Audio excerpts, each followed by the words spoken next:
Hola a todos, bienvenidos a nuestro canal Universo Ciencia. En este vídeo de hoy vamos a hablar sobre un tema fundamental de la química, la tabla periódica. En este vídeo os explicaré qué es la tabla periódica, cómo está organizada y exploraremos los distintos grupos que podemos extraer de la tabla periódica. También os hablaré de sus propiedades y entre muchos otros. Antes de entrar en el vídeo, quiero remarcar que este vídeo, aunque trate la tabla periódica, no voy a definir cada elemento.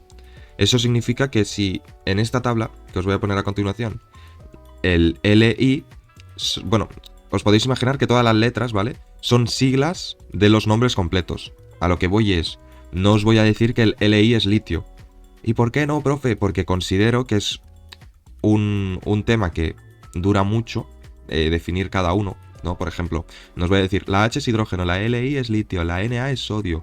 No porque voy a tardar mucho y aparte porque creo y considero y he visto por internet que ya está definido en un montón de sitios y prefiero mejor que entendáis cómo funciona la tabla periódica antes de saberos cada uno de los elementos. Que eso con la práctica igualmente ya lo sabréis, pero supongo que en algún momento os la harán aprender. Es aprender nombres, eso es más teórico.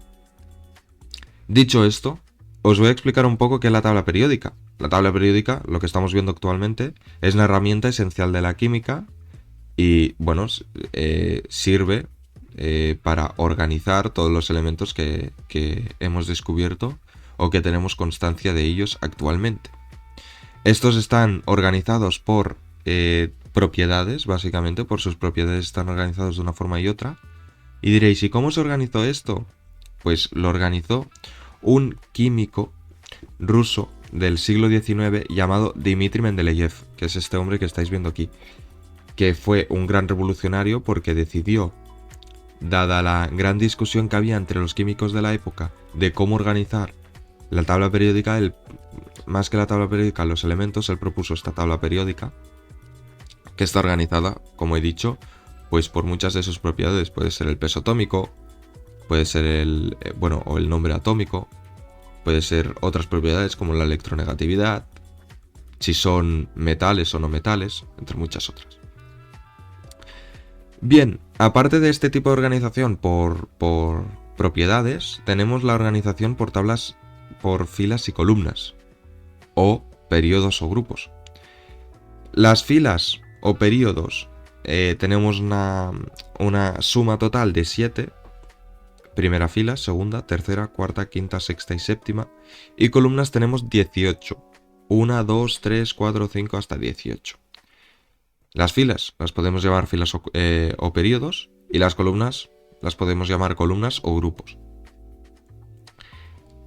Bien, estamos viendo aquí, si os habéis dado cuenta que he dicho que hay 7 filas, aquí hay estas dos que os podéis imaginar como si fueran 9. No son 9, son 7. Y explicaré el por qué. Estas dos filas son las mismas que estas dos. Si os fijáis, el mismo color de el lactanio y el actínido, que son las abreviaturas son LA y AC, son la misma fila que estas dos de aquí, ¿vale? Lo único que se pone normalmente, lo veréis que está como dividido de la tabla periódica, más que nada para que la tabla periódica no sea súper grande. Dicho esto, podemos definir la tabla periódica por distintos grupos. Primero encontraremos los metales alcalinos y alcalinoterrios, en verde claro alcalinos y en verde oscuro alcalinoterrios. Por eso estáis viendo todo el rato la tabla que tiene unos ciertos colores. Los alcalinos son los elementos o los metales más reactivos y los alcalinoterrios también son muy reactivos, pero no tanto como los alcalinos, y cada uno tiene unas propiedades concretas. Para que entendáis, todos los grupos que he definido suelen tener propiedades muy similares, ¿vale? Luego tenemos los metales de transición, que estos son pues los metales que conocemos todos, por ejemplo el hierro, la plata, el oro, el cobre. Luego tenemos los posttransicionales o metales posttransicionales, que aquí tenemos pues el aluminio, el galio, el plomo. Estos también tienen sus propiedades únicas. Luego tenemos los metaloides, que son elementos que están en el limbo entre metales y no metales. son, bueno, elementos como el silicio, por ejemplo, o como el bor, y tienen unas propiedades, no son tan únicas porque se parecen bastante a las propiedades de los metales, pero también bastante a las propiedades de los no metales. Es como una franja que hay. Luego tenemos los no metales, que serían estos que he pintado en color amarillo, que podrían ser el carbono, el oxígeno, el nitrógeno, que son, bueno, fundamentales para todo ser vivo. Y luego tenemos por último los gases nobles, que estos son súper importantes. Os los he pintado en rojo para remarcar un poco más, ya que de la tabla periódica son los que tienen propiedades más estables, son los más estables y son los menos reactivos. Ya os podéis imaginar, si en una banda había mucho reactivo y en la otra muy poco, por no decir nada, que son estos los gases ideales, ya os podéis imaginar que está ordenado de tal forma de que si partimos de la izquierda hacia la derecha, o sea, si venimos desde los alcalinos y vamos pasando por los alcalinoterrios, metales de transición, tal, vamos disminuyendo. Si nos dirigimos hacia derecha, disminuimos su reactividad. Por eso también su orden y muchas más propiedades, pero ya os he hecho un mini spoiler. Si no, estas agrupaciones son más concretas, pero podemos definirlas también como tres grandes grupos: metales, semimetales y no metales. Los metales son, bueno, en general todos son buenos conductores de electricidad y de calor y suelen ser tan maleables como brillantes.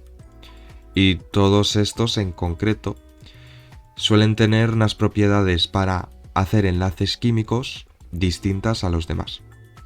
Concretamente, los alcalinos y alcalinoterrios tienen unas propiedades concretas, por lo tanto formarán un enlace concreto. Los metales de transición, los posttransicionales, tienen unas propiedades también distintas, forman unos enlaces químicos distintos. Y por último, los no metales formarán otros enlaces distintos. Hay tres tipos de enlace, más comunes 3 tipos, hay muchos tipos, pero los más comunes son 3, que veremos en próximos vídeos. Bien, hemos definido los metales.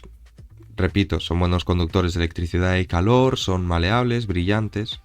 Tenemos los no metales, que son malos conductores, que son los que tenemos pintado en color verde.